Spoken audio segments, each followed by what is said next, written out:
이동이 왜 다른 아니 나한테 왜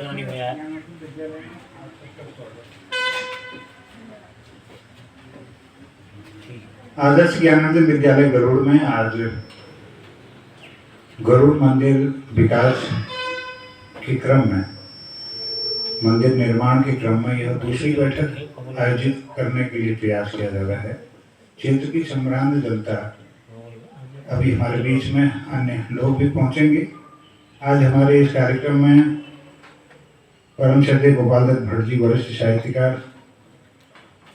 आदरणीय चंद्रशेखर बड़शिला जी, श्रीमान शेखर चंद पांडे जी, आदरणीय मोहनचंद जोशी जी, श्री देवीदत्त पांडे जी, आदरणीय प्रकाश चंद पांडे जी, आदरणीय गिरीश चंद शर्मा जी, आदरणीय देवकीनंदन जोशी जी, आदरणीय श्री जीत सिंह नेगी जी, आदरणीय श्री डी के जोशी जी हमारे इस कार्यक्रम में हैं। और इस कार्यक्रम के आज के अध्यक्षता के लिए मैं वरिष्ठ साहित्यकार आदरणीय गोपाल दत्त भट्ट जी को उनका नाम प्रस्तावित करता हूं कि वो उनकी अध्यक्षता में यह बैठक आए। और मंच पर मैं आमंत्रित करता हूं हमारे पूर्व बैठक में जो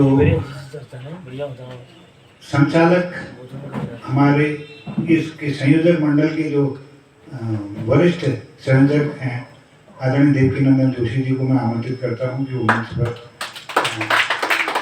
आने की कृपा करेंगे।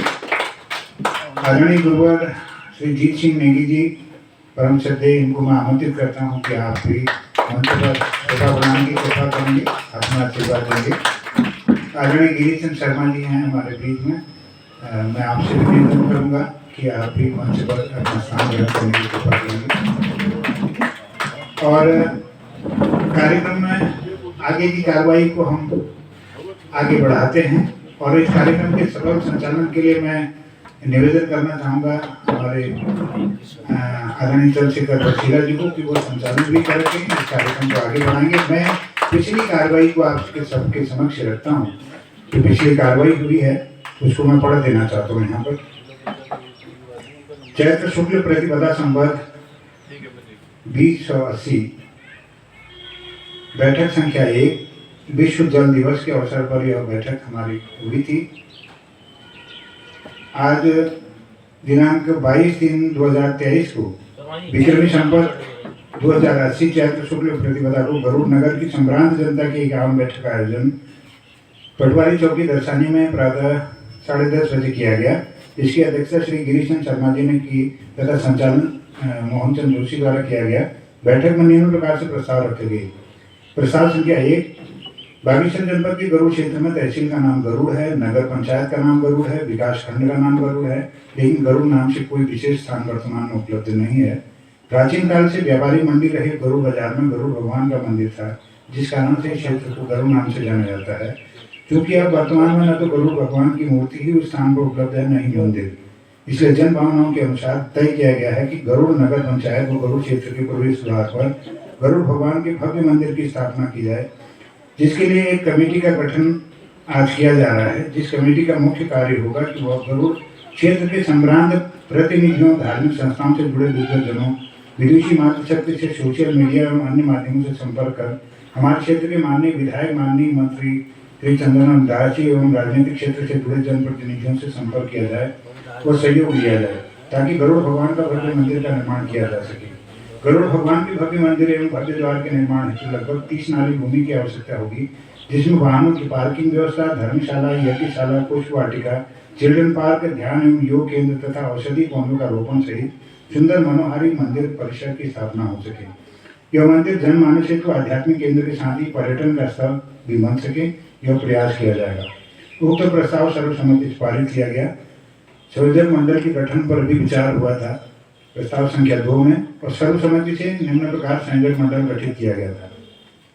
इसमें मुख्य संयोजक श्री देवकीनंदन जोशी जी ग्राम लोहारी, श्री देवीदत्त पांडे जी ग्राम दर्शानी, श्री आनंद बल्लभ पांडे जी ग्राम दर्शानी, मोहनचंद जोशी जी ग्राम खटेरिया, श्री शेखर चंद पांडे जी ग्राम दर्शानी, श्री प्रकाश चंद पांडे ग्राम दर्शानी, श्री मोहनचंद पांडे ग्राम दर्शानी, श्री रमेश चंद फुलारा ग्राम दर्शानी, श्री भोलादत्त पांडे ग्राम दर्शानी, श्री आनंद राम ग्राम कुंगड़ा, श्री शंभुदत्त जोशी जी ग्राम दर्शानी, श्री गिरीशचंद शर्मा जी ग्राम दर्शानी, तरुण जोशी ग्राम दर्शानी, यश पांडे ग्राम दर्शानी, चंद्रशेखर पांडे ग्राम दर्शानी, हिमांशु पांडे ग्राम दर्शानी, श्री उमाकांत जोशी ग्राम दर्शानी, श्री नवीनचंद पांडे ग्राम दर्शानी, साहिल पांडे ग्राम दर्शानी, राहुल जोशी ग्राम दर्शानी, सुरेशन पांडे ग्राम दर्शानी, नवनीत पांडे ग्राम दर्शानी, श्री देवीधर पांडे ग्राम दर्शानी, श्री धीरज पांडे ग्राम दर्शानी, श्री रमेश चंद जोशी ग्राम खडेरिया, श्री भुवन चंद पांडे ग्राम दर्शानी, श्री विनोद राम जी ग्राम खडेरिया, श्री शोभा फुलारा जी दर्शानी, श्री राजेंद्र प्रसाद जी ग्राम दर्शानी, श्री संजय जोशी जी ग्राम शेणु, मोहनचंद जी ग्राम दर्शानी, श्री गिरीशचंद शर्मा जी दर्शानी, श्री कैलासन पांडे जी ग्राम दर्शानी। प्रस्ताव संख्या 3 में मंदिर हेतु भूमि की व्यवस्था पर विचार। गरुड़ मंदिर हेतु बैठक में श्री मोहनचंद जोशी ग्राम खडेरिया ने भूमि उपलब्ध कराने का प्रस्ताव दिया। इस पर सभी उपस्थित जनों ने प्रसन्नता जाहिर करते हुए करतल ध्वनि से उनका धन्यवाद किया। ग्राम दर्शानी की सीमा पर 28 नाली भूमि जो कि ग्रामवासी दर्शानी के काम की रही है, इस भूमि में सुंदर पार्क एवं औषधीय पौधों का रोपण, पुष्प वाटिका आदि विकसित किए जाने का प्रस्ताव सर्वसम्मति से पारित किया गया। आदरणीय रमेश चंद पांडे जी, श्रीमती मंजू पांडे जी और IAS हमारी कल्पना पांडे जी का मैं अभिनंदन करता हूँ, स्वागत करता हूँ। आपके निवेदन आगे मंच पर स्थान ग्रहण करने के बाद आगे मंच पर आ जाए। आप सभी का अभिनंदन, आइए स्वागत। आदरणीय रविंद्र खोलिया जी, हमारे तिवारी सर और खोलिया जी, आइए स्वागत। आगे आइए सर, खाली और इसी क्रम में जो प्रस्ताव अगला था, मंदिर हेतु भूमि की व्यवस्था पर विचार होने के बाद 28 नाली की भूमि जो ग्रामवासी दर्शाने की काम की रही है, इस भूमि में सुंदर पार्क एवं औषधीय पौधों का रोपण, पुष्प वाटिका आदि विकसित किए जाने का प्रस्ताव सर्वसम्मति से पारित किया गया। प्रस्ताव संख्या 4, मंदिर हेतु भव्य मूर्ति की व्यवस्था पर विचार। भगवान गरुड़ की भव्य मूर्ति की व्यवस्था के लिए माननीय पर्यटन मंत्री महोदय से सुंदर एवं भव्य मूर्ति की व्यवस्था के लिए निवेदन करने का प्रस्ताव सर्वसम्मति से पारित किया गया। प्रस्ताव संख्या 5, जनसंपर्क हेतु विचार। मुख्य संयोजक श्री देवेंद्र जोशी जी ने कहा कि आज के इस प्रथम बैठक में संयोजक कमेटी के द्वारा व्यापक जन सहयोग हेतु जनसंपर्क किया जाने का निर्णय लिया गया। यह भी तय किया गया कि आवश्यकता अनुसार यह संयोजक मंडल अपनी बैठक में अपेक्षित विभिन्न बिंदुओं पर आपसी सहमति एवं चर्चा के उपरांत सर्वसम्मति से अग्रिम कार्रवाई को तय करेगा। सर्वसम्मति में प्रस्ताव पारित किया गया। संचालक मोहनचंद जोशी द्वारा जिलाधिकारी श्री राजकुमार पांडे जी, प्रशासक श्री BS किरमोलिया जी सहित पेशकार महोदय, पटवारी महोदय आदि सहित उपस्थित जन समुदाय को धन्यवाद दिया एवं जल दिवस की बधाई दी। सभा के अंत में अध्यक्ष श्री गिरीशचंद शर्मा जी द्वारा इस ऐतिहासिक बैठक में प्रतिभागियों को धन्यवाद देते हुए कहा कि यह मंदिर आध्यात्मिकता के साथ ही पर्यटन को भी बढ़ावा देगा और सभी के लिए उपयोगी सिद्ध होगा। अंत में सभाध्यक्ष द्वारा सभा का समापन किया गया। प्रस्ताव सर्वसम्मति से पारित किए गए। तो यह पूर्व बैठक थी। आज हम गरुड़ मंदिर के निर्माण के संदर्भ में इस दूसरी बैठक में आज उपस्थित हैं और हम आज यह तय करना चाहते हैं कि इसके लिए निर्माण कमेटी का गठन हो जाए। विधिवत इसकी अगली कार्रवाई जो उसके पंजीकरण की होगी, अन्य प्रस्तावों के प्रेषण की होगी, उसका भी हम फिर इसके आगे इस कार्यक्रम को बढ़ाएंगे। तो इस कार्यक्रम के संचालन के लिए मैं आदरणीय चंद्रशेखर बड़सिला जी को मंच पर आमंत्रित करता हूं कि बच्चों के भगवान के साथ एक सरस्वती वंदना और स्वागत गीत के साथ इस कार्यक्रम की शुरुआत हो। बहुत अभिनंदन, स्वागत।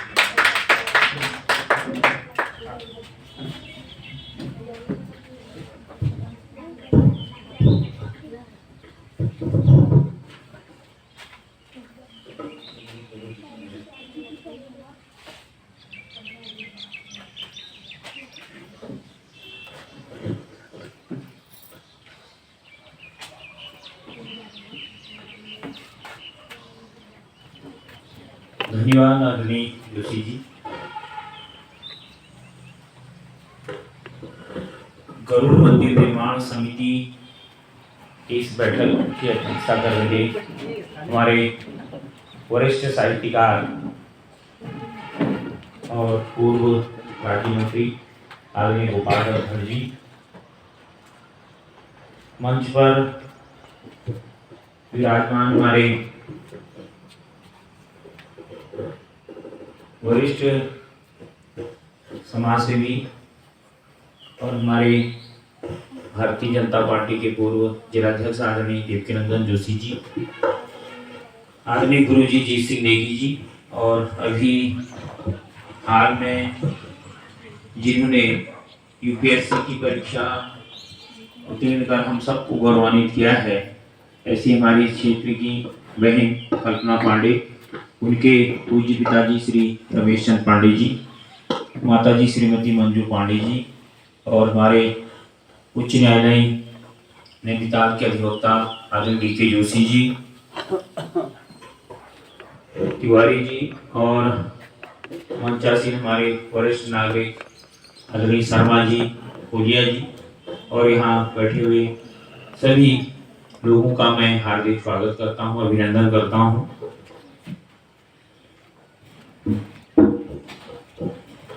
जैसा कि जोशी जी का आदेश हुआ है कि आज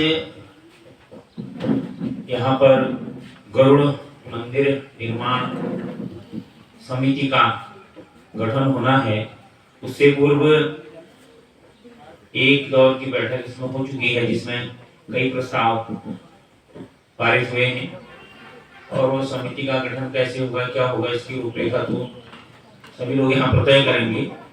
और उसके बाद जो आज हम सब के लिए खुशी का क्षण है, हमने बहन कल्पना पांडे बहन पर सम्मानित करना है, वो कार्यक्रम होगा। उससे पूर्व मैं निवेदन करूंगा आदर्श ज्ञानार्जन विद्यालय के बच्चों से वंदना, सरस्वती वंदना प्रस्तुत करेंगे ताकि हमारे विधिवत रूप से कार्यक्रम का शुभारंभ हो सके। सरस्वती वंदना आदर्श ज्ञानार्जन विद्यालय गरुड़ के बच्चे।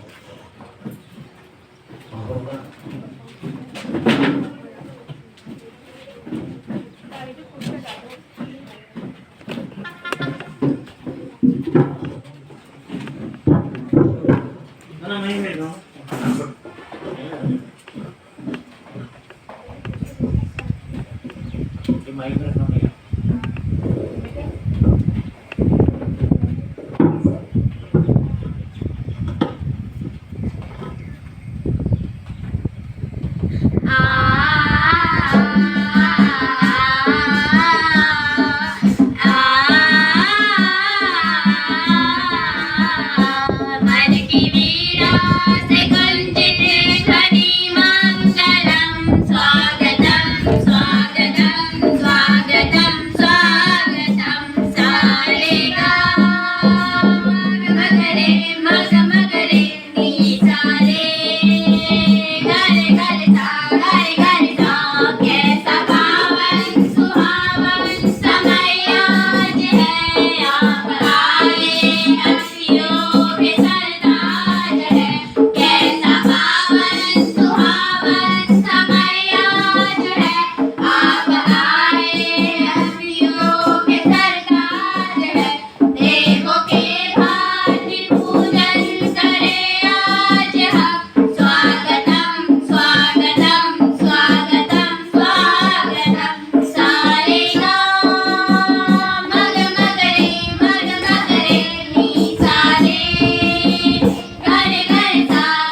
कार्यक्रम है तो देख लेना।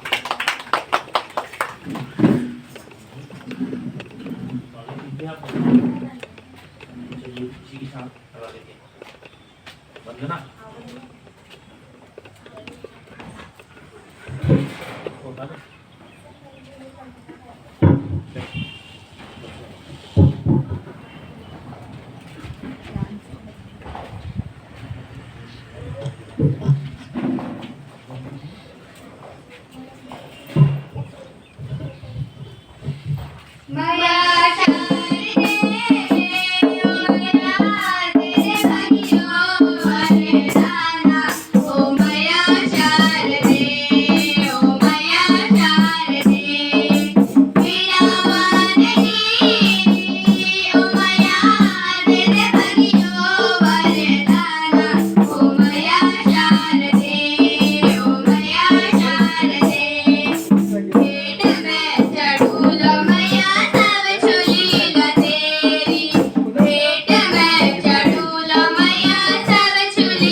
धन्यवाद इन बच्चों का बहुत सुंदर प्रस्तुति और सभी अतिथियों के स्वागत में वंदना और स्वागत गीत यहाँ पर प्रस्तुत किया आदर्श ज्ञानार्थी विद्यालय की बच्चों ने। क्योंकि यह बैठक 3 बजे से प्रस्तावित थी और समय भी बहुत हो गया है। मैं निवेदन करूंगा, जैसा कि भी जोशी जी ने रूपरेखा रखी कि मंदिर निर्माण समिति का गठन होना है, तो उसमें अध्यक्ष, उपाध्यक्ष, सचिव, कोषाध्यक्ष और जितने पद भी आपने प्रस्तावित किए उन पदों पर यहाँ पर मैं चाहूँगा कि सर्वसम्मति से वो गठन कर लिया जाए और उसके पश्चात फिर हम सम्मान समारोह यहाँ पर करेंगे। मैं निवेदन करूँगा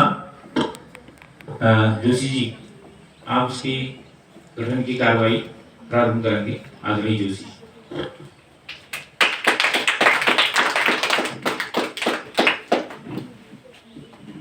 बहुत बहुत धन्यवाद आदरणीय बड़सीला सर। हमारे बीच उपस्थित समस्त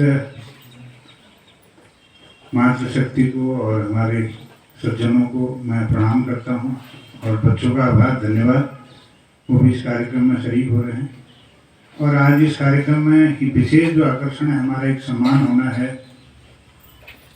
कल्पना जी का, जो हम सब के लिए एक गर्व के क्षण हैं और बच्चों के लिए प्रेरणादायी भी। तो इससे पहले जिस विषय को लेकर के हम यहाँ पर एकत्रित हुए हैं, आज मुख्य जो उद्देश्य इसके साथ ही है कि हम गरुड़ मंदिर निर्माण कमेटी का ये निर्माण समिति का गठन करें, जिसमें 7 या 9 संख्या में कोई पदाधिकारी और सदस्य मिल करके एक बॉडी बने, जिसका पंजीकरण विधिवत हो और अग्रिम कार्रवाई में अगली बैठक में फिर हम करेंगे। आज सीमित ही इतना कार्यक्रम है, तो एक चुनाव हो जाए हमारे बीच में से ही एक मंडल, जो संयोजक मंडल के सदस्य भी यहाँ पर हैं, पूर्व में जो चयनित हुए थे, और उनके सक्रिय सदस्य भी यहाँ पर हैं, और यहाँ इन्हीं में से और हमारे बीच में से यह अच्छा क्षण है कि इसमें सबसे पहले तो अध्यक्ष का चुनाव हो कि गरुड़ मंदिर का निर्माण हो। और यह निर्माण के लिए जो हमने पिछली बार पटवारी चौकी के पास में 28 नाली भूमि है, जिसमें कि इको पार्क बने, बढ़िया दर्शनी गांव की सीमा पर लगा हुआ क्षेत्र है।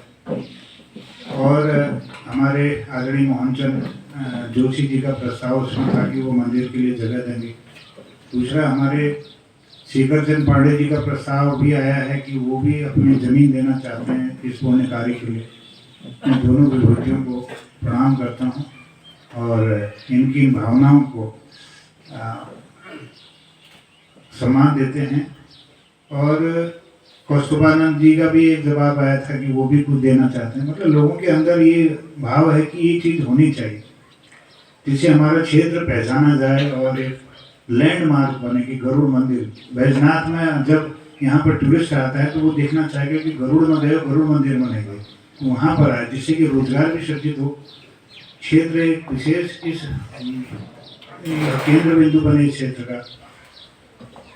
और धीरे धीरे शुरुआत होती है, अच्छे काम की शुरुआत धीरे धीरे ऐसी होती है। तो यह जो भी निर्णय होना है या जो उसके प्रस्ताव आने हैं, इस कमेटी के तहत लोगों तक बात पहुंचे।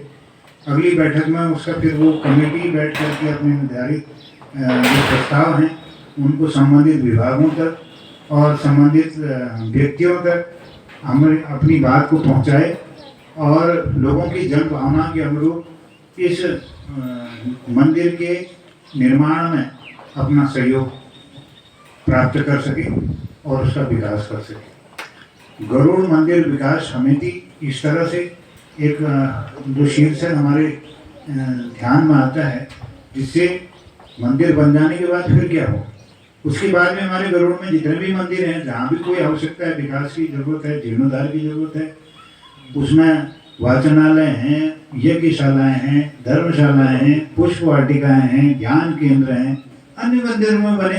केवल गरुड़ मंदिर तक ही हम सीमा में रहे, बल्कि गरुड़ के सारे मंदिरों को हम उसमें कल को बृहद रूप से उसमें कर सकें। तो एक कमेटी का गठित ऐसी हो जिसमें कि एक व्यापक विचार को लेकर के आगे इस मंदिरों का विकास, उसका संरक्षण और उनका सौंदर्यीकरण इस तरह से हो जिसमें क्षेत्रीय जन भागीता भी सहभागिता हो और शासन प्रशासन का भी सहयोग। तो ये चीज़ें आगे पर्यटन की दृष्टि से भी, पर्यटन के विकास की दृष्टि से भी यह एक महत्वपूर्ण कदम होगा, हमें ऐसा लगता है। तो ज़्यादा समय नहीं लेते हुए हम निवेदन करते हैं कि जो हमारे यहाँ पर उपस्थित सदस्य जो हमारे पिछले संयोजक मंडल के हैं तथा अन्य गणमान्य व्यक्तियों से मेरा निवेदन होगा कि इस समिति के गठन के संदर्भित विचारों को ध्यान में रखते हुए इस कमेटी में अध्यक्ष, उपाध्यक्ष, सचिव, कोषाध्यक्ष और उसमें 5 मेंबर हों, जिसमें मातृशक्ति भी शामिल हो।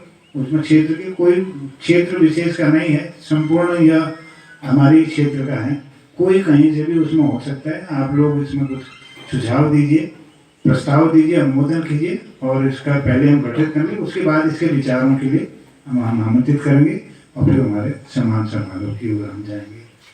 तो सबसे पहले अध्यक्ष पद के लिए कोई भी नाम प्रस्तावित कीजिए और उसका जो संयोजक मंगल पिछली बार है उसी की बनाइए ना। नहीं वो ठीक है, आप प्रस्ताव दीजिए ना, इसमें बना है जो थोड़ा सा मेरा एक हाँ, मैं डीके जोशी जी को आमंत्रित करता हूँ कि वो अपने विचार भी इसमें देंगे।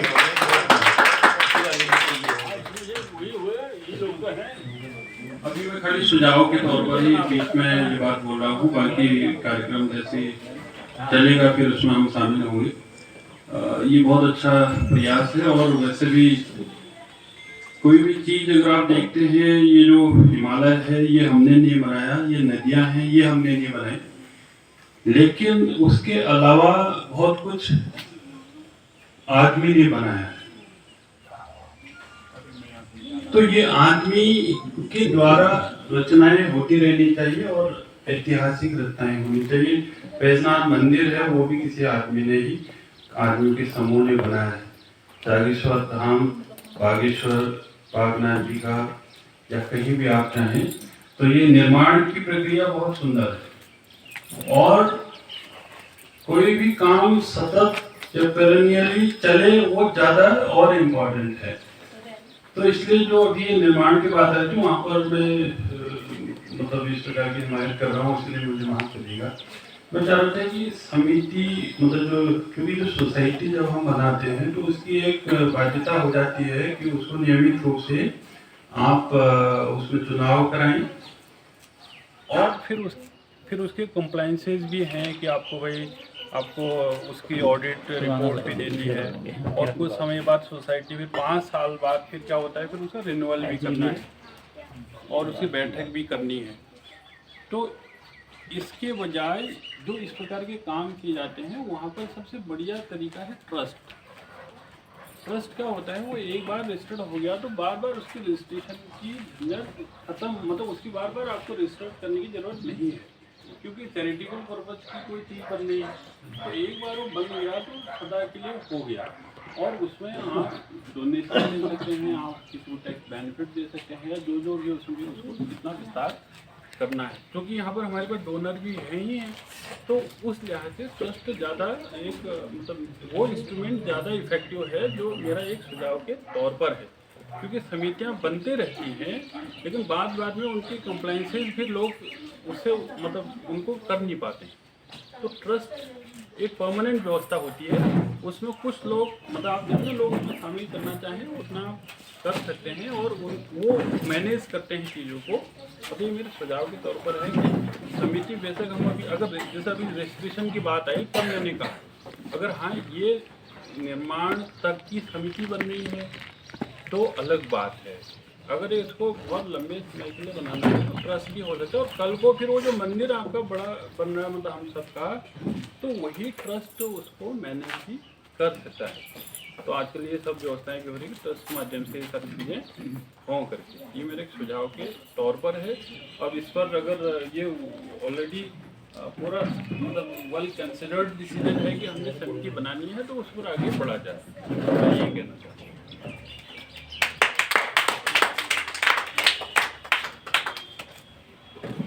डीके जोशी जी का सुझाव था कि हमें ट्रस्ट बनाना चाहिए, और मुझे आदरणीय देवकीनंदन जोशी जी की तरफ से यह जानकारी मिली थी कि हम ट्रस्ट में कुछ पैसा पहले हम संरक्षित करें, उसी से वो गतिविधियाँ चलेंगी। ऐसी स्थिति अभी नहीं कि हम कुछ पैसा इसमें जमा करें। ये ट्रस्ट तो 1000 रुपये से भी बन जाता है, मतलब क्या इसमें वो 1000 से बन जाता है। नहीं, कोई सरकारी सहयोग इस ट्रस्ट को मिलेगा भविष्य में? हाँ डेफिनेटली, वो जो चैरिटेबल ट्रस्ट है वो उसको दान मिलता है, सरकार ट्रस्ट को कोई पैसा नहीं देती। ना मतलब वैसे ये तो अभी तक का पैसा अनुभव, तो कोई भी सरकार और किसी भी ट्रस्ट माध्यम जो नहीं देती। ट्रस्टी है उसको कभी भी भंग कर सकते हैं। ट्रस्टी उन्हें वो दो प्रकार के हैं, एक है मतलब रिवोकेबल है कि आप उसको वापस भी कर सकते हैं, और एक है इरिवोकेबल। मेरा कहने का मतलब ये है ना, मैं कह रहा हूँ ट्रस्ट बनाइए बहुत अच्छा है वो, लेकिन फिलहाल इसकी भूमिका के लिए सामान्य समिति बना लो। हाँ वही बेहतर। आपको कोई जमीन दान दे रहा है, हाँ अभी ट्रस्ट का आपको उसको टाइम लगेगा, तो वो जो मंदिर समिति है उसके नाम से, मंदिर के नाम से जमीन दान हो जाएगी, बाद में वो ट्रांसफर ट्रस्टी के नाम से हो जाएगी, समझिए। और ट्रस्ट जो चलता है उसके इंटरेस्ट से जो पैसा होता है, जमा 50 50 लाख रुपये जमा कर दिया। अब ट्रस्ट को सर चलाएंगे तो उसी में से उसके ब्याज से चलता है ट्रस्ट। और ट्रस्ट आप किसी से चंदा नहीं ले सकते, आप दान ले सकते हैं। ले सकते हैं। तो वो अलग अलग वाला बहुत कम है। नहीं दादी, उसमें अलग अलग प्रकार के ट्रस्ट होते हैं। एक प्राइवेट ट्रस्ट होता है जो एक पर्टिकुलर पर्पज के लिए होता है और अपने फैमिली मेंबर या किसी व्यक्ति को उसके बेनिफिट के लिए अपनी संपत्ति भी तो एक जब चैरिटी को जब मंदिर बन जाएगा बन जाता है, हमारे को हो जाएगा, उसके उसको उसके ट्रस्ट में नाम कर दिया। बाद फिर सरकारी सहायता बाद में मिल सकती है। जब मंदिर बन जाए उसके बाद सरकारी सहायता फिर मिल सकती है सौंदर्यीकरण के लिए, दूसरे के लिए, तीसरे के लिए, पर पहले नहीं मिलेगा। मंदिर बनाने के लिए, मंदिर के लिए जमीन खरीदने के लिए कोई पैसा नहीं मिलेगा। कोई कसर नहीं। ये वो है। अब मंदिर बन गया आपका, धर्मशाला के लिए आजकल जनप्रति देते हैं जितना पैसा कहो। हाँ, 10-20 लाख 50 लाख। हमने यहाँ पर किसी पार्टी की बात गया ना, उन्होंने बुलाया मुझे हल्द्वानी, तो उन्होंने कहा भाई ऐसा है, मैं चाह रहा हूँ, मेरे परिवार चाह रहा है कि हम जमीन आपको दे देते हैं रामला कमेटी को, लेकिन मैं ट्रस्ट बनाऊंगा, एक आदमी मेरे परिवार का होगा। हमने कहा हमें सुधार नहीं है, मगर ट्रस्ट को हम कर दूँ, का 50 लाख रुपये जमा करते हैं, किसी चलेगा। और हम सरकारी इमदाद नहीं ले सकते हैं, हम चंदा नहीं ले सकते हैं, हम दान ले सकते हैं, लेकिन चंदे की रिसीप्ट ट्रस्ट वाला नहीं घुमा सकता है। वो भी हम तो बना नहीं पाएंगे।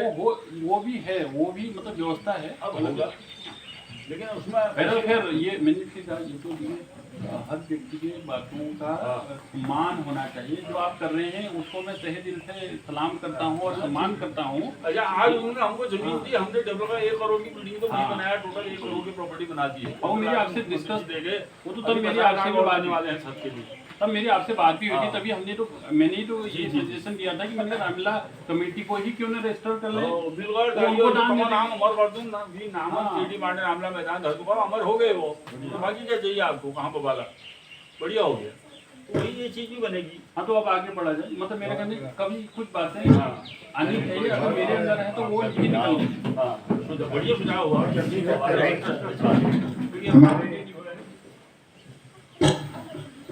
गरुड़ मंदिर जैसे भी हो सके बन सके, ऐसा प्रयास सामूहिक रूप से होना चाहिए।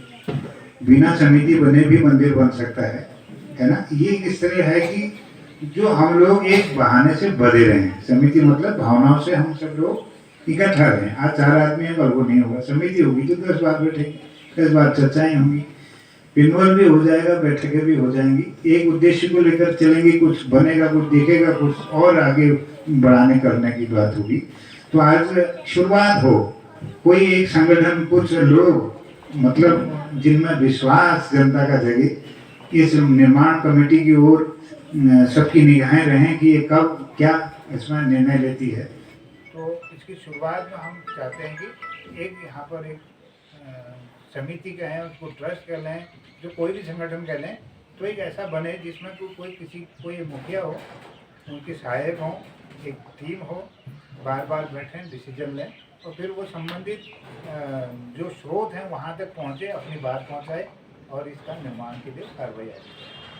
तो मैं सबसे पहले समय जाया न करते हुए निवेदन करना चाहता हूँ कि अध्यक्ष पद के लिए कोई भी नाम प्रस्तावित हो और उसका अनुमोदन हो और फिर आगे कार्रवाई करते हैं। और ज़्यादा समय नहीं लेते हुए हम खाली इसका हमको हाँ, तो मैं प्रस्तावित करूंगा आदरणीय दीक्षित जोशी को। ऐसा है ना, मुझे बहुत जगह जोड़ा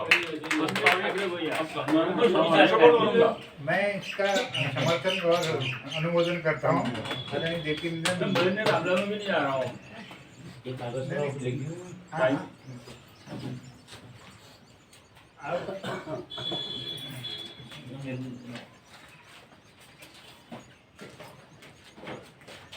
और इसी क्रम में अध्यक्ष जी के साथ उपाध्यक्ष जी का भी यहाँ पर पहले कोषाध्यक्ष बोल रहा हूँ, कोषाध्यक्ष, उसके बाद सचिव, तो उपाध्यक्ष बनना। तो आपको रजिस्ट्रेशन में कोषाध्यक्ष सचिव चाहिए, अध्यक्ष, कोषाध्यक्ष और अध्यक्ष सचिव। तो कोषाध्यक्ष जी के लिए कोई नाम प्रस्तावित हो, हम में से कोई भी आप नाम प्रस्तावित कीजिएगा। वो सचिव बनाना, वो सचिव ठीक है, सारे कागज उनके पास रहेंगे और सब कार्रवाई वही बनेगी।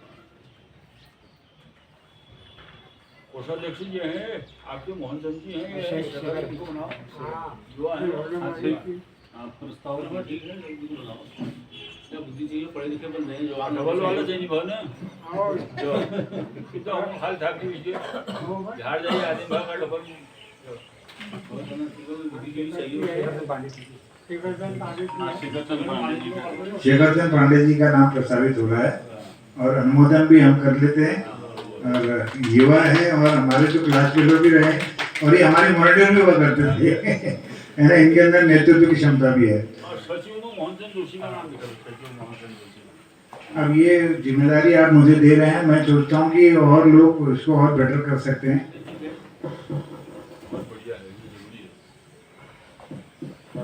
इसके साथ ही हमारे सचिव महोदय के लिए नाम प्रस्तावित आपने कर दिया। मोहनचंद जोशी जी का सचिव के लिए हम प्रस्तुत करते हैं। इसके साथ ही उपाध्यक्ष मोहनचंद जी का नाम अनुमोदन कीजिए कोई। मोहनचंद जोशी जी, तो दो मोहनचंद जोशी आ गए, इसमें तो बढ़िया हो गया। तो इसके साथ ही हमारे सदस्य 5 सदस्य हों।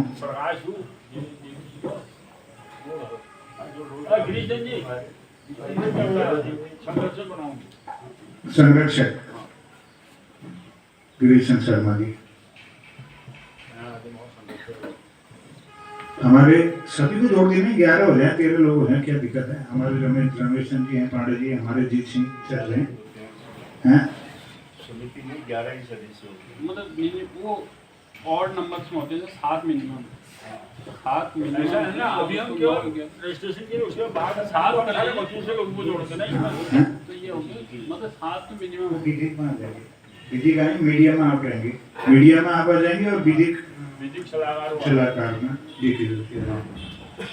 बाद में बहस करेंगे ना इसको। अभी जरा बैनामा जमीन का बैनामा और इसका रजिस्ट्रेशन के लिए जरा वो हो जाएगा बाद में। कितने सदस्य कितने? फिर तो बदली लेवल की सारी मैंने की हो 5 सदस्य हो गए। गिरीशन शर्मा जी आगे, संरक्षक में रखना उनको। संरक्षक में आगे। बार लाठी भी है ना और भी बात नहीं है।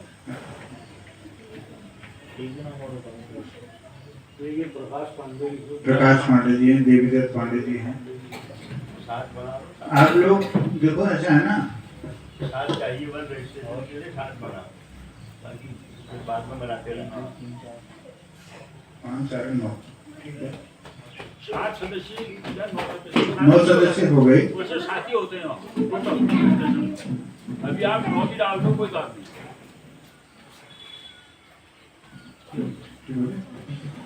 तो सबको बधाइयाँ, बहुत आभार, धन्यवाद आपके इस आशीर्वाद के लिए। और मैं गरुड़ भगवान जी को प्रणाम करता हूँ, विष्णु जी के बाद।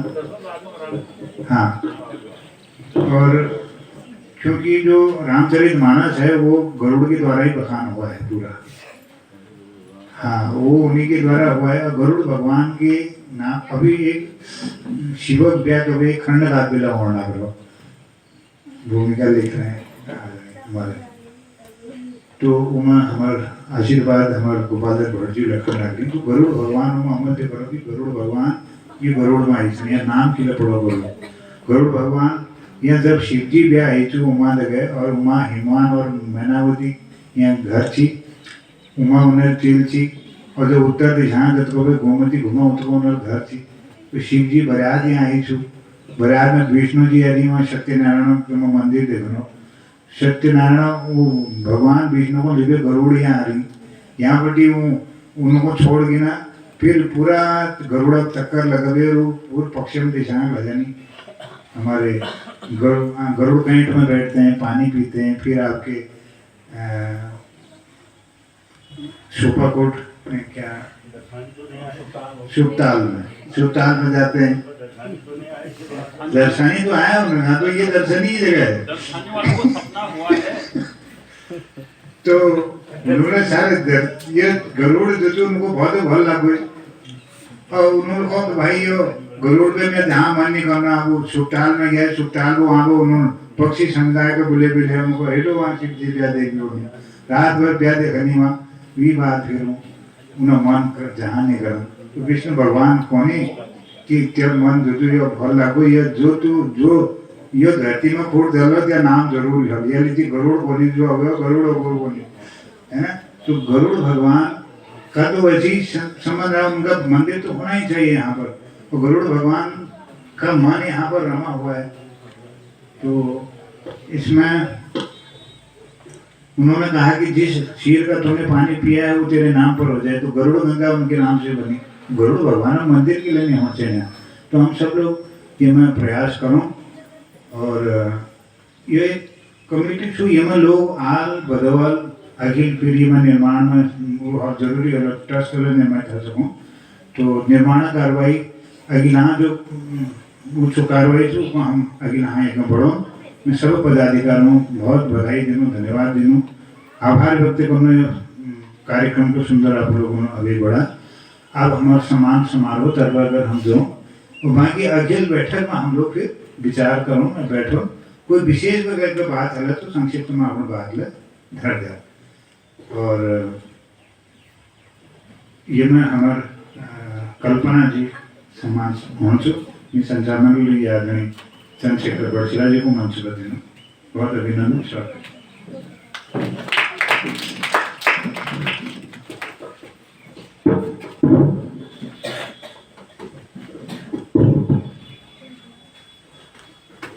धन्यवाद जोशी जी। सम्मान समारोह से पूर्व मेरा निवेदन है यदि हमारे मंचासी जितने भी हमारे मार्गदर्शक हैं अपनी बात रखेंगे तो थोड़ा अच्छा लगेगा। संक्षिप्त में आदरणीय देवकी नंदन जोशी जी से निवेदन करूँगा।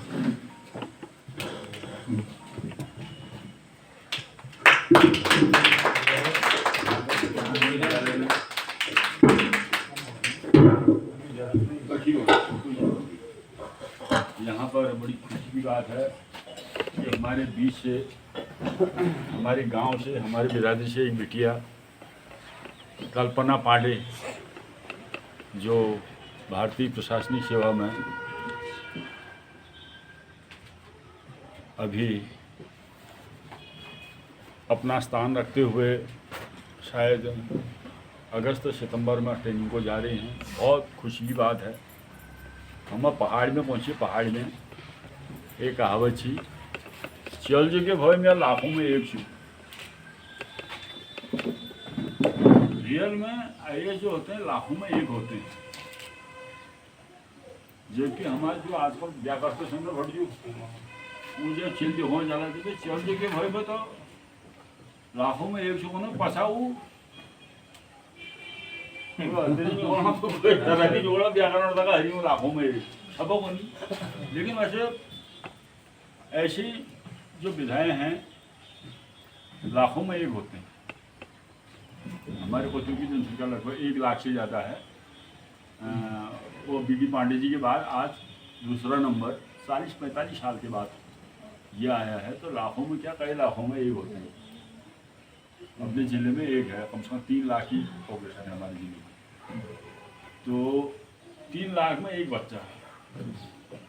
तो ये बड़े अपार हर्ष के विषय है कि इनके माता पिता को बहुत बहुत धन्यवाद है कि आपने पुण्य किए हुए जो ऐसे बच्चे पैदा हुए।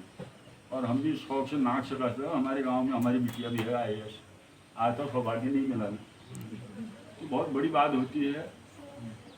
तो हमको तो बहुत खुशी है। हम क्या कर सकते हैं कि आपके जो भविष्य है आगे बहुत आगे तक जाएंगे आप। एक डीएम तक ही नहीं जाएंगे उससे केंद्र तक भी आप आगे जाएंगे। सरकार को चलाएंगे। सरकार को आईएएस चलाते हैं कोई नेता थोड़ी चलाते हैं। जो संविधान से जो चलाने का है जो नियम है नियम के अपनी बुद्धि से वही चलाते हैं।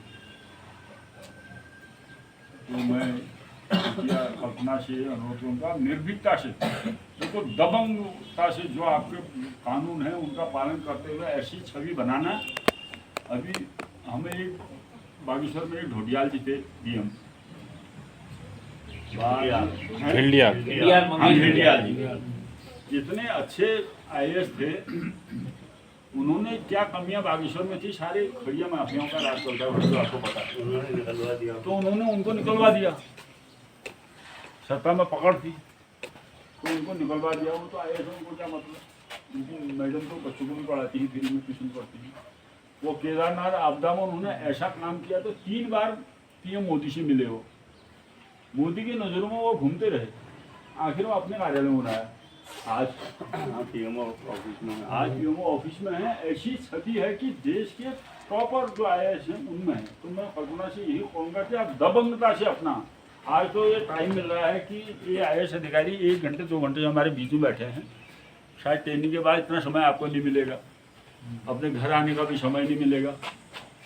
तो अगर कुछ नाम कमाना है तो ऐसा दबंगता से काम करना है कि एक नाम रहे, नाम के लिए बाकी तो सरकार देती है, आपको कोई कमी थोड़ी है। तो जीवन में इतना नाम कमाना है तो नाम ही बड़ा है। तो पुनः मैं आपको बहुत बहुत बधाई देता हूँ, आपके माँ बाप को बहुत बहुत बधाई देता हूँ कि आपने ऐसी पुत्री को जन्म दिया कि आप भी तरह हम लोग भी तरह सांचा। धन्यवाद।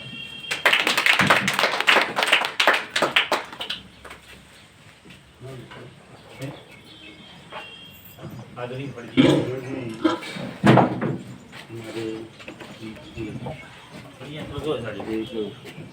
चित्र तो जाता तो मुझे कहानी याद आ रही ना, ये माइक को देख के। एक बार मध्य प्रदेश में था, आदिवासी क्षेत्र में काम करता था, तो टीवी होते नहीं थे, तो अब वहाँ जंगल में मैंने कहा क्या करें, एक छोटा सा ट्रांजिस्टर खरीद लिया दुकान, इंदौर की बात है। गया तो वहाँ एक बड़ा रेडियो लेकर के आया था कोई गाँव से, वो खराब हुआ था, बड़े बड़े शर्ट। हाँ, और उसने खोला उसको तो उसमें एक चूहा मरा था। तो गांव वाला बोला, मारने वाले बोलने वाले तो मरी क्यों, बोलने वाले तो मरी क्यों, बोलने वाला मर गया रहता है। वही इसका हालत है, ये जो हमारा ये बोलने वाला होता है। तो मैं बहुत बहुत अभिनंदन करता हूँ कल्पना का, उनके माँ बाप को मैं बधाई देता हूँ। मुझे तो याद है इसकी कल्पना की ईजा जो है, मैं घूमता रहता था पूरे प्रदेश में, मुझे वहाँ डफौट में कभी मिलती थी। तो इसलिए बेटा बहुत मेहनत की है हमारे माता पिता ने, इसको कभी भूलना मत, अपने गुरुजनों को मत भूलना। और जैसा आपने बताया कि एक IAS यहाँ पहले भी हुए हैं, वैसे दो हुए, एक जोशी लोगों में थे, ना देवीदत्त जोशी नाम था उनका। ये जो जोशी जो चंद्र जी के बड़े भाई, वो यहाँ दिल्ली में सेक्रेटरी थे। तो एक बार तो वहाँ उनसे मिलने का मौका हुआ। औसानी सरला बहन की वो एक लड़की थी जिसका आदमी नॉर्वे में काम करता था, तो उसकी एक फल को टिकट था हवाई जहाज का, तो उसमें अलंगा लगा दिया फोटो प्रमाण के। अब वहाँ रुका करते थे हम लोग, राजघाट में गेस्ट हाउस था, वो भी वहाँ थी। तो रोने लगी शाम को, दादू क्या होगा कैसा होगा, मैंने कहा क्या करें। फिर मुझे किसी ने कहा तुम्हारे यहाँ कि हल्की साहब में उनसे भी हो सकता है। उनको ढूंढने गया तो वहाँ किसी ने मुझसे कहा कि यार आपके यहाँ के तो एक सेक्रेटरी यहाँ, उनके पास जाओ।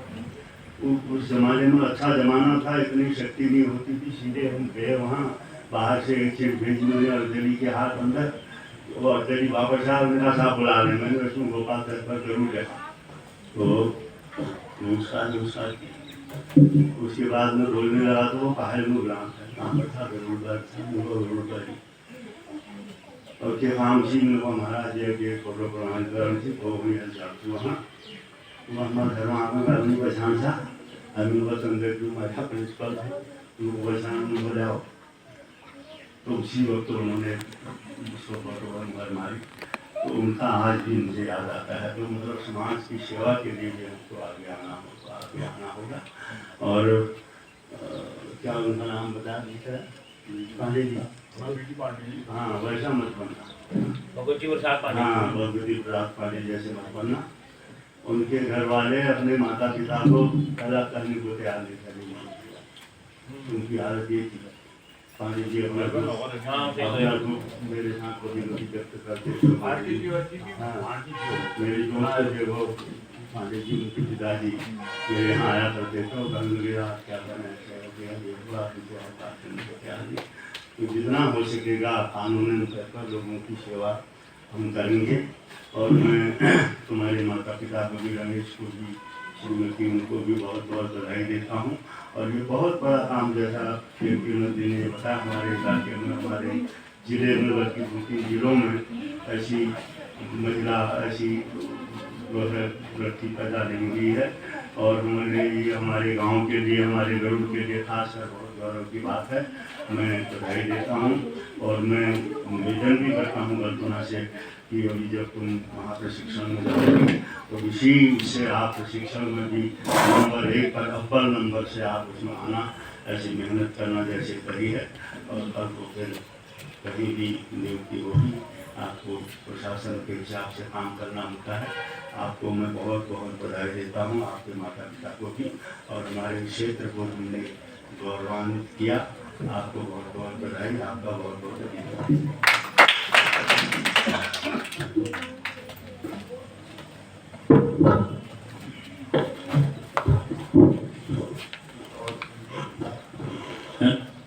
और लोग भी अनेक ही रह रहे हैं कुछ।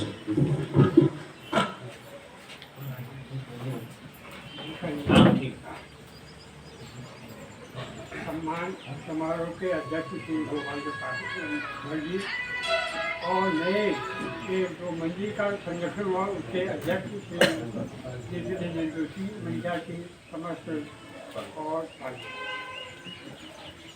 सबसे पहले तो मैं जरा गुरु मंदिर के बारे में जरा कह दूँ कि अच्छा पहले भी यहाँ बना हुआ था, लेकिन किसी कारणवश वो नहीं रहा, क्योंकि उसकी मंदिर की पहचान, गुरु मंदिर की पहचान था यहाँ के इलाके की पहचान। जैसे कि आप बागेश्वर बागनाथ है, बागेश्वर का जो है नाम वो बागनाथ से है, बैजनाथ है। तो इसी प्रकार से हमारे गुरु का नाम जो था वो मंदिर से ही था। ये कारण हो गया। चलो अब ये नया संगठन बन रहा है हमारा, तो इसमें सभी लोग उसमें अपना पूर्ण सहयोग दें। दूसरा सम्मान समारोह है। मैं तो गदगद हूँ, क्योंकि मैं भावुक आदमी भी हूँ। मैं ये बच्चे के जो सफल जीवन के उज्जवल भविष्य की कामना करता हूँ, और उनके माँ बापों को जो इसने संस्कारी हैं, उनके बच्चे संस्कारी बने। तीनों बच्चे, एक नहीं, एक कहते हैं गॉड गिफ्ट है तीनों। अरे तीनों को कैसे गॉड गिफ्ट होगी, एक को होगा फिर। लेकिन वो कैसे हुआ, उनके परिवार जो संस्कारी परिवार है, तो जब वो आज हमारे जिले का ही नहीं, हमारे गरुड़ के भी प्रेरणा स्रोत हैं, और उनको एक दमंग अधिकारी के रूप में कार्य करेंगी, ये मुझे आशा है। क्योंकि ये लगन होती है, जैसे आपने सुना होगा बिहार में सोनू कुमार नाम का एक बच्चा है, वो अभी भी पढ़ रहा है। वो उन्होंने कहा मैंने IAS बनना, मैंने सरकारी स्कूल में नहीं पढ़ना, यहाँ पढ़ाई होती नहीं है, यहाँ टीचर आते हैं और फिर चले जाते हैं। मुझे या तो सैनिक स्कूल में करो या कहीं एक और स्कूल था वहाँ भर्ती करो, मैंने IAS बनना बस। तो वो वर्गन नीतीश कुमार के पास भी गया, मुख्यमंत्री, उन्होंने वैसी टाल दिया उसको। वो दिल्ली में रहा, उनका मैंने IAS बनना है बस। मुझे फिर उसके लिए ऑफर आया यहाँ देहरादून के लिए, मुझे यहाँ भी वो अब वो वहाँ राजस्थान में एक स्कूल है, वहाँ कर लिया। लेकिन उसके दिल में है कि मैं IAS हूँ। उसे कहा तुम IAS क्यों बनते हो, तुम तो अच्छे वक्ता हो, तुम नेता क्यों नहीं बनते हो। उनका नहीं, नेता वो यहाँ वहाँ है, वो अपने जिले का या प्रदेश का कोई विकास नहीं करते। मैं IAS बनूँगा, अपने जनपद का पहले वहाँ के ऑफिसर जो भी है अधिकारी, उनको ठीक करूँगा, वहाँ संभालूँगा, अपने जनपद को मैं संभालूँगा, दूसरा अपने जनपद को संभाल, इस प्रकार सारे दिन। तो बच्चे की मैं देखता रहता हूँ, आता है उसमें, तो इसी प्रकार से ये बच्ची ने जो कल्पना ने आज हमारा गरुड़ इलाके का नाम उज्जवल किया है, नाम आगे यानी इंडिया तक समझो जो गया है। मैं उनको बहुत बहुत धन्यवाद देता हूँ। और उनके माँ, क्योंकि रमेश तो हमारे विद्यार्थी भी रहे हैं और इनके पिताजी के साथ मेरा बहुत दोस्ती भी थी, तो इसी के साथ मैं उनको बहुत बहुत धन्यवाद देता हूँ।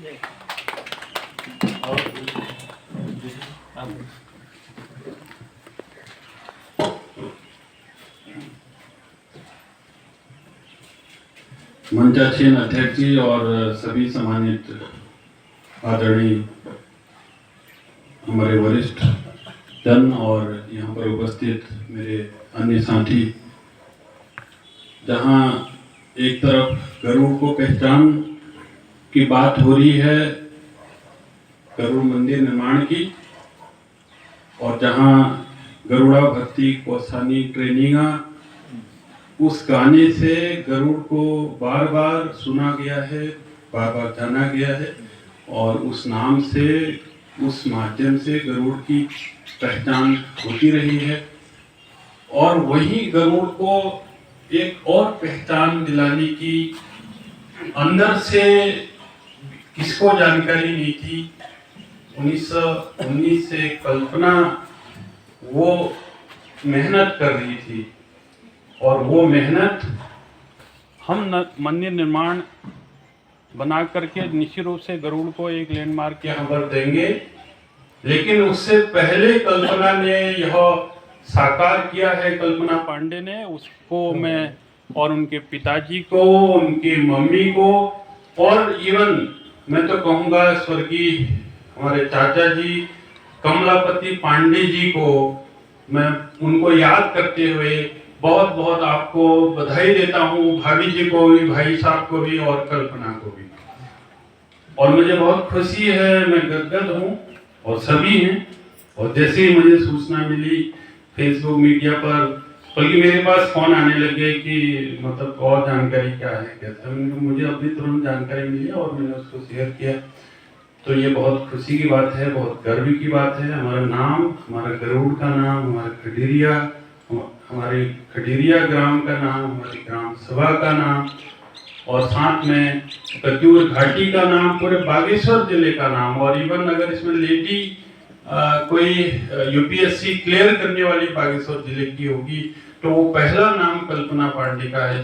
तो ये गर्व की बहुत सीना चौड़ा करने वाली बात है, और इसके लिए हम आपको न केवल बधाई दे रहे हैं, बल्कि हम आपको धन्यवाद भी करते हैं कि ऐसा हमें ये गौरव आपने हमें दिया है।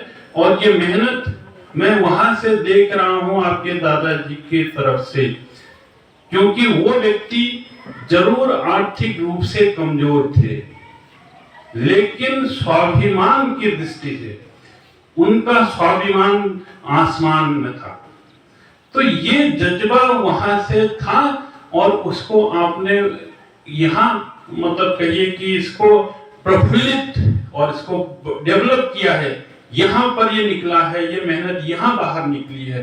बेशक आपने खूब मेहनत की है, मम्मी का समर्पण है, पिताजी का समर्पण है, तो ये बहुत खुशी की बात है। और मैं एक चीज और कहना चाहूंगा कि क्योंकि हम भी चाहते हैं गरुड़ क्षेत्र में, अभी पिछले हमने विद्यालय यहाँ पर एक पुस्तकालय खोला हुआ है। हमारे बटसला जी लगातार हमारे टीम में रहते हैं, गरुड़ सिविल सोसाइटी के माध्यम से पुस्तकालय अध्यक्ष आप हैं। पिछले 8 सालों से लगातार इंटरनेट, किताबें वगैरह, वहाँ पर 2 पाली में हमने लोग भी रखे था कि कोई आदमी जाए। तो ये एक सोच हमारी भी रही है कि हमारे बच्चे आगे बढ़ें, और ये मैं चाहता हूँ, ये शुरुआत करती है कल्पना ने। अब यहाँ पर लोगों का निश्चित रूप से प्रेरित होंगे बच्चे, आपसे बहुत प्रेरित होंगे। मैं कह रहा हूँ आपसे प्रेरित होगा एक फेरी, मतलब जो फेरी लगा रहा है ना, वो भी प्रेरित होगा। क्योंकि मेहनत जब की जाती है दिल से, तो उसमें सफलता मिलती है। जरूरी नहीं है कि सब आईएएस बनेंगे, कोई बिजनेसमैन बनेगा बहुत अच्छा सा, कोई फोटोग्राफर बनेगा बहुत अच्छा सा, कोई ब्लॉगर बनेगा बहुत अच्छा सा, कोई राइटर बनेगा बहुत अच्छा सा, कोई पत्रकार बनेगा, कोई शिक्षक बनेगा। क्योंकि आपने न केवल आईएएस के लिए प्रेरित लोगों को किया है, मेरी नजर में हर व्यक्ति को सफल होने के लिए प्रेरित किया है। और हर व्यक्ति अब अपने ठिए पर बैठेगा, अपने काम को और लगन से करेगा, क्योंकि उसको दिखा कि हाँ मेहनत रंग लाती है। तो बस ये खुशी तो ये बरकरार रहेगी, ये तो खुशी की शुरुआत हुई है जो आपने परसों से की है, पिछले 4 दिनों से। अब ये खुशी तो बरकरार रहेगी, इसमें और नई नई खुशियां जुड़ेंगी। बस यही मेरा दिल खुश है और हम गदगद हैं।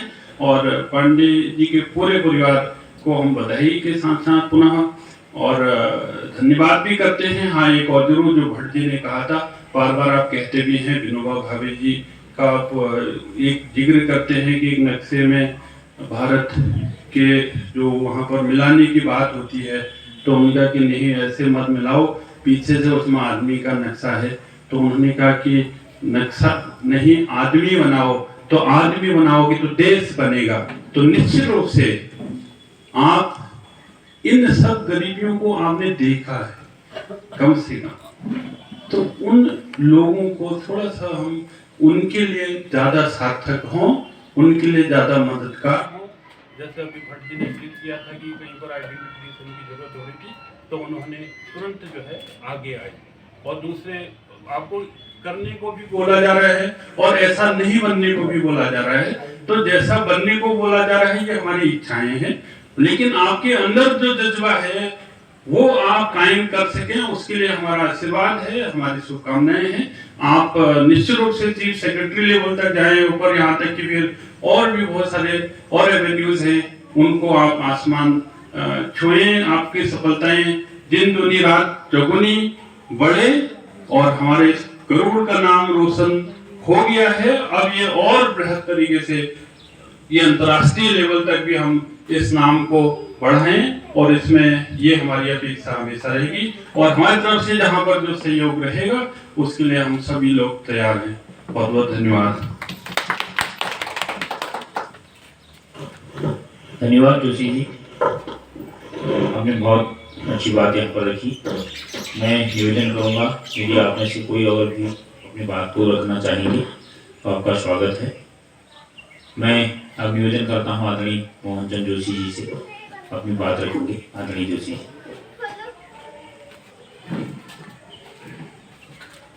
बहुत धन्यवाद आदरणीय बड़शिला जी। रामचरित मानस में एक प्रसंग कहूँ जब राम और रावण आसपास आमने सामने हुए, रणनीति जी तैयार हुई, रावण बर्बाद कारण में लग रहा हूँ। रामचंद्र जी एक वाक्य छंद हरिगीति का छंद, जले जल बना कर सुरेश नाश है। कौन की खाली बर्बाद के लिए करना चाहिए, आपको ये सब नाश के लिए करना चाहिए। कुमानी में यह छंद देखो, कोनी की 3 प्रकार आदि होने दुनिया में। बकवास निकर खाली सुयश नाश, नीति सुन करिए क्षमा। संसार में पुरुष त्रिविध, गुलाब आम कटहल समा। एक फूल देनी एक फूल फल, एक बै केवल फल लागनी। एक कोनी कोनी दूसर करनी, एक कोने न पकड़ी दिनी। 3 प्रकार लोग, गुलाब आम और कटहल की चारी होनी। गुलाब जो खाली देखने को हो वो दुनिया मन भर में, लेकिन ध्यान की नहीं, मैं कोई फल नहीं देखे। आम हो जरा बॉल होनी और मीठा मीठा फल ले दो, और एक कटहल हो जब कोई फूल नहीं हो इतना फल जा। तो उस कर्वे देखा दे हमार कल्पना जो बिन कहिए कर्वे देखा दुनिया में आपू छा। कटहले की चारी कुछ लोग दुनिया में होनी जो बात नहीं करन और काम का कर्वे देखनी, और हमारा फल जो बहुत विशाल हो, बहुत ठुल हो। तो मैं बहुत बधाई दूँ आदरणीय रमेश चंद पांडे जी, मेरा क्लास फेलो लेसन, हम झगड़े बैठने भाई, झगड़े पढ़ने भाई, हमारे शिवरानंद जी, शिवचंद जी, हम झगड़े एक क्लास में बैठी चल। वहाँ बैठी ये सफर में होने तले बहुत समय गुजर गो, लेकिन हमको ये 19 बहुत सुखद अनुभूति करवानी है हमारे सौभाग्य। पूज्य चाचा जी और मैं बाबू झगड़े बैठी, उन्हें बातों में सुनने में सौभाग्य छुट्टी उन्हें बातों में सुन को खूब धोख भी सुन को। તમારા પરિવારમાં મેં बात कदू भगा आई छन और आज तुमोल हमको हमार ये गर्व दिल रखो कि हम 4 नशों में बैठ सकूँ कर सकूँ तो बहुत बहुत बधाई शुभकामना। और मैं निवेदन करूँ कि आप मंच का अखिल आ जाला और थोड़ा एक सूक्ष्म भेंट हमारे आदरणीय अध्यक्ष जी और जो यहाँ पर सब लोग आगे आ जाएंगे ना बीच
मैं निवेदन करूंगा बच्चों कल्पना से कि हम सबको अपनी सफलता के बारे में और हमारे जो बच्चे हैं उनको एक प्रेरणा यहाँ पर देंगी।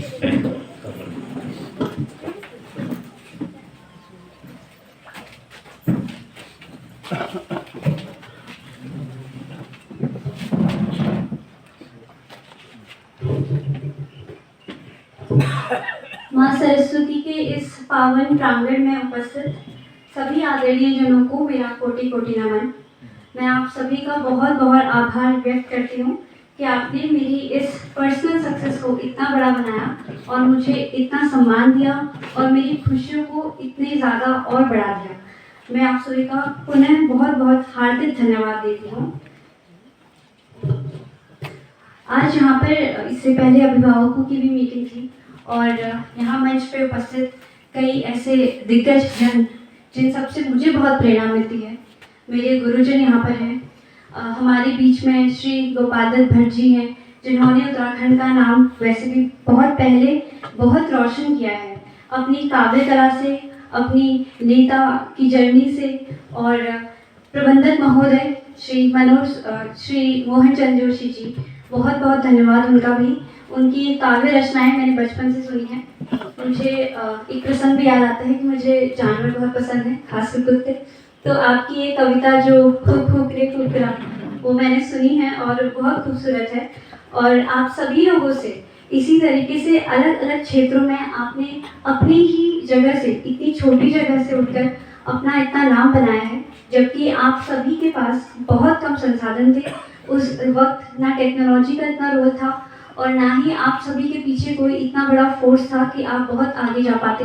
परंतु उन सभी परिस्थितियों के बाद भी आप सभी लोगों ने अपना एक मुकाम बनाया है और वो जैसे बच्चों के लिए आप हमेशा से एक प्रेरणा स्रोत रहे हैं। मेरे ठीक सामने बैठे हैं हमारे हाई कोर्ट के अधिवक्ता डॉक्टर DK जोशी जी, उनका बहुत बहुत धन्यवाद। आप सभी के वचनों ने मुझे बहुत गदगद किया और आपका बहुत बहुत फिर से आभार व्यक्त करती हूँ। अभी कुछ देर पहले आप सभी मेरे स्वर्गीय दादाजी को याद कर रहे थे।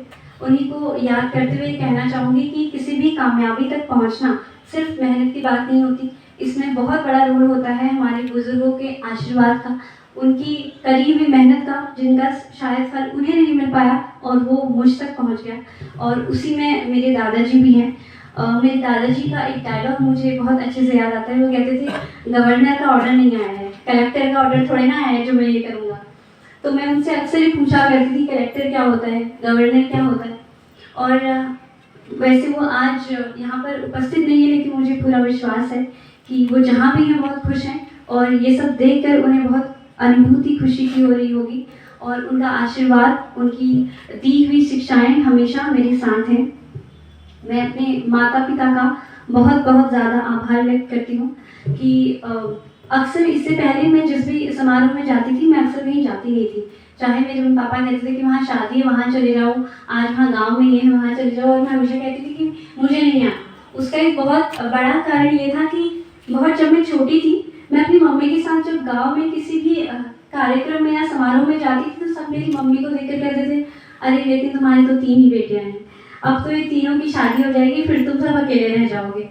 अक्सर जनमानस में ये मानसिकता रहती है कि 3 बेटियां हैं यानी कि 3 बोझ हैं, यानी कि अब तो इनकी ज़िंदगी बिल्कुल ख़राब हो चुकी है। ये बात कहने में भी इतनी शर्मनाक है, लेकिन लोगों की सोच ऐसी होती है।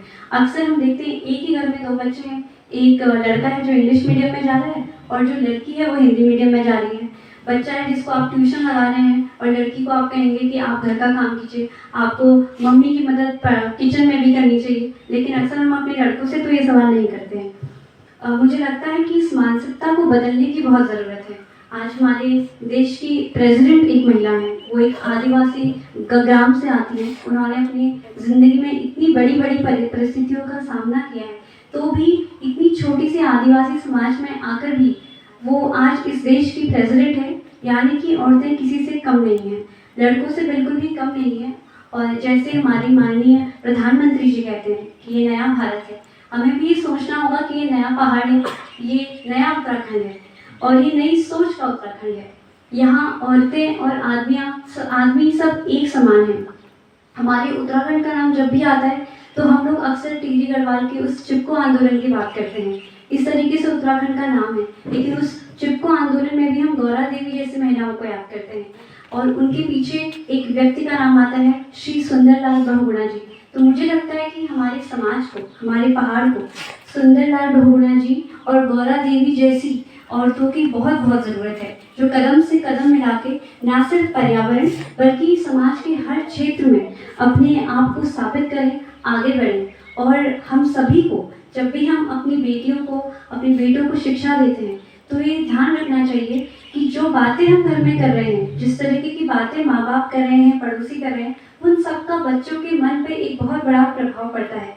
जो सामाजिकरण की एक प्रक्रिया है, वो निर्धारित कर देती है कि उस बच्चे का भविष्य कैसा होगा, उस बच्चे की आगे चलकर सोच कैसी होगी। इसलिए अगर हम जब बात करते हैं घर में, तो हमें बेटा और बेटी को समान रूप से देखना चाहिए। हमें उन्हें ये नहीं कहना चाहिए कि तुम घर का काम करो और तुम बाहर का काम करो। हमें उनको सक्षम बनाना चाहिए, हर रूप में सक्षम बनाना चाहिए। उन्हें बराबर की अपॉर्चुनिटीज़ देनी चाहिए। उन दोनों को ये अपॉर्चुनिटी देनी चाहिए कि वो अपने टैलेंट के साथ खुद को साबित कर सकें। उन्हें एक दूसरे का सहयोगी बनाना चाहिए। हम एक दूसरे में कंपटीशन करवा के, लड़का लड़की में भेद करवा के अपने समाज को और पीछे धकेल देते हैं, और वो हमें नहीं करना चाहिए। मुझे लगता है कि अभी एक बहुत खूबसूरत प्रसंग जो यहाँ पर आया था गरुड़ मंदिर के निर्माण को लेकर, पहले तो मैं अपने आप को बहुत ही ज़्यादा सौभाग्यशाली समझती हूँ। पिछले 2 कार्यक्रम जो मेरे रहे वो देवभूमि में, क्योंकि हम लोग हैं, और मानसखंड में हैं, तो दोनों ही कार्यक्रम मेरे किसी मंदिर से रिलेटेड रहे। और मुझे लगता है कि भगवान का आपकी सफलता में बहुत बड़ा योगदान होता है। मैं जिस भी मॉक इंटरव्यू में जाती थी, वहाँ सबसे पहले मुझे पूछा जाता था कि गरुड़ ये कहाँ है और इसका नाम गरुड़ क्यों है। उस वक्त तक मुझे इसकी बहुत लिमिटेड नॉलेज थी, क्योंकि गूगल पे भी इतनी ये पूरी जो आपने पौराणिक कथा बताई वो पूरी अवेलेबल नहीं थी। लेकिन वो कथा इतनी खूबसूरत है कि अगली बार जब मुझसे कोई पूछेगा तो मैं ज़रूर उसे बताऊंगी। और आपको श्रेय देना चाहती हूँ कि आप सभी ने हम सबके सामने इस खूबसूरत कथा को रखा। मुझे गरुड़ के बारे में जितना पता था मैं बताती थी, लेकिन मुझे खुशी है कि अब यहाँ पर जो गरुड़ मंदिर का निर्माण हो रहा है वो आध्यात्म की दृष्टि से, पर्यटन की दृष्टि से हम सभी के लिए बहुत अच्छा और आगे का अग्रसर कदम है। अध्यात्म का हमारे जीवन में बहुत बड़ा रोल है, और यहाँ पर क्योंकि कुछ बच्चे हैं और कहीं जो भी लोग मुझे सुन रहे होंगे इस वक्त, मैं कहना चाहूँगी कि मेहनत है और आपकी किस्मत है, दोनों चीज़ें हैं। लेकिन इन सब में आध्यात्म का इतना खूबसूरत और इम्पॉर्टेंट रोल है कि अगर आप आध्यात्मिक रूप से अपने आप को बलवान बनाते हैं तो आप जीवन की किसी भी परिस्थिति में अपने आप बलवान हो जाते हैं। और वो शिक्षाएं जो है उसके लिए किसी अलग पढ़ाई की ज़रूरत नहीं है, वो हमारे बुजुर्गों से, हमारे माता पिता से, हमारे घर में हमारे दादा दादी से हमें मिल सकती हैं। तो जितने भी बुजुर्ग लोग जो मुझे सुन रहे होंगे, जिनके पास अपने जीवन की कठिन परिस्थितियों की कहानियाँ हैं, वो अपने बच्चों को ये कहानियाँ ज़रूर सुनाएं, क्योंकि अगर आप लोग इतनी कठिन, इतनी विषम परिस्थितियों में रहकर अपने आप को आगे बढ़ा सकते हैं, उनका इतना जज्बे के साथ सामना कर सकते हैं, तो आपके बच्चों में ज़रूर वो भावना आएगी कि अगर मेरे दादाजी ने ये कर दिखाया तो मैं तो इससे आगे ही जाऊँगा। और हमें अपनी पौराणिक कहानियाँ जो है उन्हें बतानी चाहिए।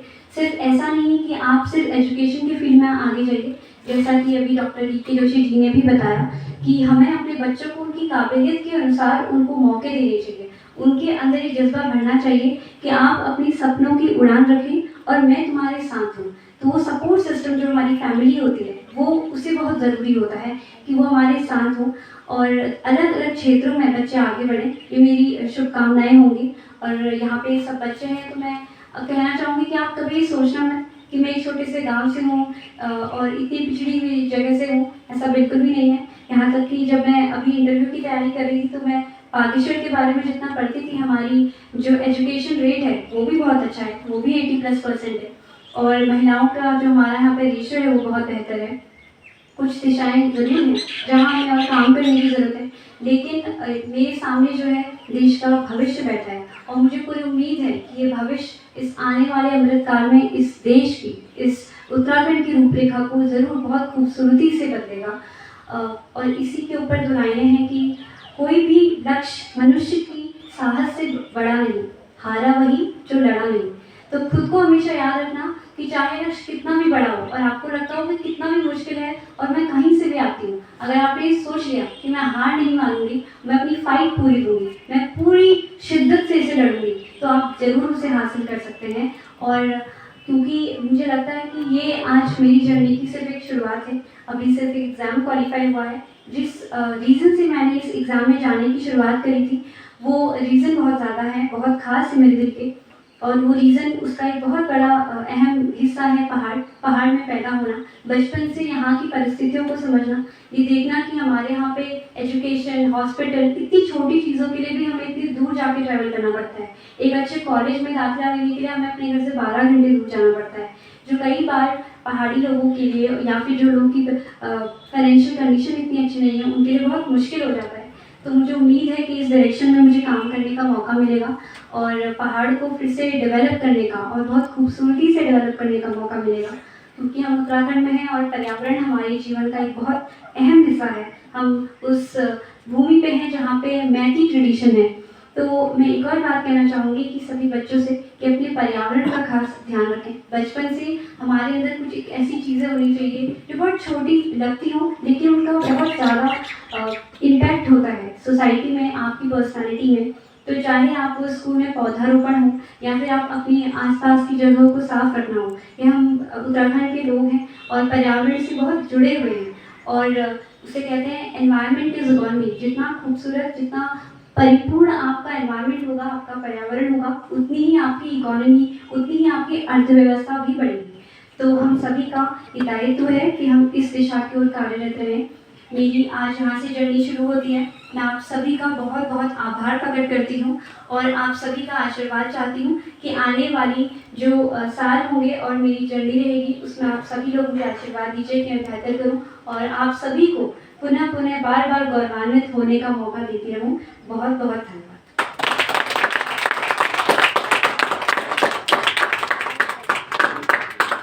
बहुत सुंदर। अध्यक्ष को बुलाइए। लोगों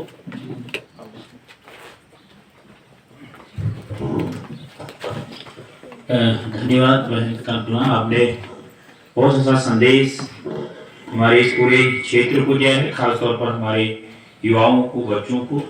और आने वाले समय में मैं समझता हूँ कि क्षेत्र को एक नई प्रेरणा मिलेगी, क्योंकि हम जैसे आपने बताया पहाड़ के लोग हैं और पहाड़ के लोग यहाँ तक बहुत कम सोचते थे, और अब एक नया ट्रेंड चलेगा, क्योंकि जैसे नया भारत की बात आपने कही तो ऐसे ही बच्चे भी आप नया सोचेंगे कि एक पहाड़ की बेटी, एक गांव की बेटी भी बहुत ऊंचे पद पर, जो हमारे देश की सर्वोच्च परीक्षा है, वो परीक्षा पास कर सकती है। एक अच्छा संदेश जाएगा, और निसंदेह मैं कहना चाहूँगी कि आप हमारे युवाओं के लिए एक प्रेरणा स्रोत हैं, और आपने हमें समय दिया। मैं तो आपका आभार व्यक्त करता हूँ, धन्यवाद ज्ञापित करता हूँ, और मैं निवेदन करता हूँ हमारे इस कार्यक्रम के अध्यक्ष आदरणीय भट्ट से कि अंतिम आशीर्वचन के साथ इस कार्यक्रम का समापन करेंगे। आदरणीय भट्ट जी। धन्यवाद शिला जी। सबसे पहले तो मंदिर वाली बात जहाँ आई थी, मुझे तो मंदिर की ही बात मोहन जोशी जी ने बताया था, और फिर मुझे रमेश मिले एक बार सवेरे, उन्होंने कहा नहीं वहाँ हमको भी बुला रखा है, तो ये बड़ी खुशी की बात है, गर्व की बात है।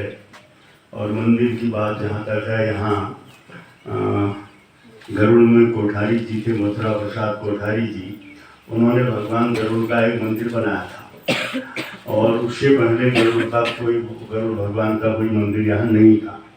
और गरुड़ का नाम खाली ये गरुड़ा पड़ाव होने भाई, यहाँ गढ़वाल से, कपकोट से यहाँ लोग आलू बेचने आते थे, यहाँ से सामान जाता था। और को गाड़ी की सड़कें 1928 में यहाँ आई थी, यहीं तक गाड़ी की सड़क थी। 1952-53 में फिर बागेश्वर को गई, आगे को गई। तो गरुड़ का उस वक्त कोठारी जी ने वो गरुड़ भगवान का मंदिर बनाया, और उसका मंदिर का लोकार्पण किया हमारे संत नागा बाबा महादेव गिरी महाराज जी ने। मैं उसका साक्षी रहा। हम क्योंकि यहाँ गरुड़ में दुकान थी हमारी, जो तारा भट्ट वाली है, उसमें हम लोग रहते थे। और मटेने के एक रामदत्त जोशी थे, और रामदत्त जोशी को उन्होंने पुजारी रखा था वहाँ। और उसके बाद वो आते थे हमारे भाई साहब के साथ तम्बाकू पीने को, तो 2 बताशे रोज मुझे वो दे के जाते थे। और बाद में अब क्या किया जाए, भगवान किसी को ऐसी मति देता है, और कोई मंदिर बनाता है तो कोई तोड़ने वाले भी हैं, ये इतिहास बताता है हमारे यहाँ। और मंदिर अगर बनता है बहुत अच्छी बात है, भगवान गरुड़ का मंदिर बने यहाँ, और उससे हमारा पर्यटन बढ़ेगा। और मैं तो जब पर्यटन विभाग में ही रहा, निगम हमारा पर्यटन विभाग से था, तो कोट मंदिर को भी मैंने उसमें जोड़ा। कोट मंदिर का जो सौंदर्यीकरण है, उसमें जो छतरियाँ हैं, ये है वह है, सारा हमने कुआं मंडल विकास निगम की तरफ से हमने बनाया। तो मंदिर जब बनेगा उसके बाद फिर उसमें सरकारी सहायता हमको सौंदर्यीकरण के लिए इसके लिए मिल सकती है। तो मंदिर मैं तो पिछली बार यहाँ था नहीं, अस्वस्थ होकर के दिल्ली गया था, वहीं मैंने अपने उसमें देखा, मेरे वो नाती किरण ने बताया कि वहाँ कोई मंदिर के बारे में आज मीटिंग हुई है, बड़ी खुशी हुई, ऐसे मंदिर बनना चाहिए। और दूसरा कल्पना के बारे में मैंने बता दिया, उसने एक मुद्दा उठाया था कि महिलाओं के साथ जो अत्याचार होता है। मुझे याद है, मैं नाम नहीं लूँगा, मैं देश भर में घूमा हूँ। एक जगह गया मैं, और उनके घर में जब रहा तो वहाँ उनकी 2-3 बेटियाँ थी, एक बेटा था, और एक अपने थे, घरवाली थी। तो सवेरे दूध आया तो उन्होंने बेटे को जो दूध दिया और अपना भी दिया, लड़की को नहीं दिया। ये जो है, ये बहुत बड़ा हमारे समाज में एक अपराध है। क्या करेंगे बेटे से? आज अगर ऐसी बेटी किसी के घर में पैदा हो जाए तो हम बेटे से क्या करेंगे? जितने हैं दारू पी करके नारी में से कह रहे हैं तुलसी जी बड़ी जय मस्त मस्त। तो इसलिए बेटियां बेटों से कम नहीं है, इसलिए बेटियों को आगे बढ़ाए। बेटियां काम करती हैं, खेती में काम करती हैं, मोल सार रही हैं, सारा काम करती हैं, माँ के साथ खाना बनाने में काम करती हैं, कपड़ा धोती हैं, और उसके बाद भी वह लड़कों से आगे जाके पढ़ रही हैं, आगे उनका वो आ रहा है। आज का जो कल्पना का तो है ही, उसके अलावा जो रिजल्ट आए हैं हमारे इंटर के हाई स्कूल के, उसमें हमारी बेटियां आगे हैं, तो इसलिए उनको हमको आगे बढ़ावा देना चाहिए। हमारी संस्कृति में यह है, हमारे यहाँ पहले महिला का नाम आता है राधा कृष्ण का, लक्ष्मी नारायण कहा है, उमा महेश्वर कहा है, ये नहीं कहा है कि शंकर पार्वती, पार्वती शंकर कहा है। भगवान के नाम के आगे भी पहले महिला है, इसलिए महिलाओं को, बच्चियों को हमें आगे पढ़ाना चाहिए, अच्छी शिक्षा देनी चाहिए, और व्यवहार जो बच्चे के साथ होता है वही बेटी के साथ भी होना चाहिए घर में, उससे उनके मन में बुरा असर होता है। तो इसलिए ये बहुत बड़ा मुद्दा उन्होंने उठाया है, इस पर विचार करने की आज ज़रूरत है। आज भी हमारे गाँव में ये है, आज भी बेटों को आगे बढ़ाया जाता है और बेटियों को धकेला जाता है पीछे, इसलिए इसकी तरफ ध्यान देने की आज ज़रूरत है सारे लोगों को। और हम इसकी तरफ जहाँ जाते हैं मैं तो कहता हूँ वहाँ सारे लोगों से कि इस बात को। और दूसरा, हमारे समाज में जो बुराई आ रही है आज दारू की है, दारू ने हमारे पहाड़ को बर्बाद कर रखा है। यहाँ 5 लाख 6 लाख रुपए रोज की दारू बिक रही है गरूर में, और उसमें हमारे बच्चे सब, अभी मैं देख रहा था जब हमारी ये बारातें निकल रही थी, 15-15 16-16 साल के बच्चे यहाँ वो कर रहे हैं, इकट्ठा कर रहे हैं पैसा शराब पीने के लिए। तो इसके खिलाफ भी हमको आवाज़ उठानी चाहिए हमारे समाज के लोगों को। ये मैं विषय से ज़रा भटक करके मैं आगे आया, और मैं इस मीटिंग में जिन लोगों ने अपनी बातें रखी उन सब का मैं आभार मानता हूँ। और कल्पना ने तो इतनी अच्छी बातें कही हैं, मुझे यकीन नहीं था ये बच्ची इतना अच्छा बोलती है करके, और मुझे बड़ी खुशी हुई है। आशीर्वाद देता हूँ आगे ये बहुत आगे जाके बढ़ेगी और आगे बढ़े, पढ़ाई करे, और अच्छी तरह से अव्वल नंबरों से वहाँ भी जहाँ मसूरी में इनकी वो होती है उसमें भी ये नंबर 1 आगे आए, और अपने समाज की काम करे, समाज की सेवा करे। और आप सब लोगों को जो यहाँ आए, सब ने इतना यहाँ समय दिया, अपनी बातें कही, और सब लोगों को मैं बहुत बहुत धन्यवाद देता हूँ। और इसके साथ ही समाप्ति घोषणा करता हूँ।